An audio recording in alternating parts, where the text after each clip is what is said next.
Bwana leo nipo Majumba Sita hapa, Majumba Sita Homboza. Nimekuja na kazi hii hapa hii. Hii nyumba bana inauzwa na bei yake ni milioni 9 tu za Kitanzania. Unajipatia nyumba yenye vyumba vitatu vya kulala, viwili ni master, ina sitting room na public toilet kama jinsi unavyoona. Ipo kwenye mtaa mkubwa, lakini uwanja wake wastani wa square mita 400. Kwa hiyo tunaingia hapa kama jinsi unavyoona. Alipozungusha hayo maua ndio uwanja wake. Huu hapo kama jinsi unavyoona, lakini mtaa ni huu hapa. Hii ni barabara inafika mpaka eneo la tukio. Nyumba yenyewe ni hii hapa hii. Ndio tunaisogelea kama jinsi unavyoona. Na eneo lake ndio hili hapa hili. Eneo hili hapa. Hii master ziko mbili na vyumba vitatu vya kulala.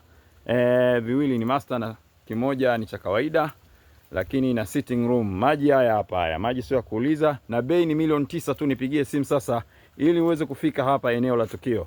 Wastani wa kiwanja kama jinsi unavyoona, kiwanja ni square mita 400. Ni uhakika wadau wangu. Kwa hiyo piga simu uweze kufika hapa. Kimfaacho mtu ni chake wadau wangu. Hii nyumba ukiangalia thamani yake na hiyo pesa ni tofauti.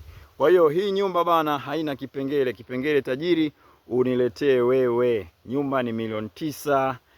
Nyumba ni milioni 9. Bado umeme tu wadau wangu. Kwa hiyo nipigie simu kwa namba utakazoziona hapo.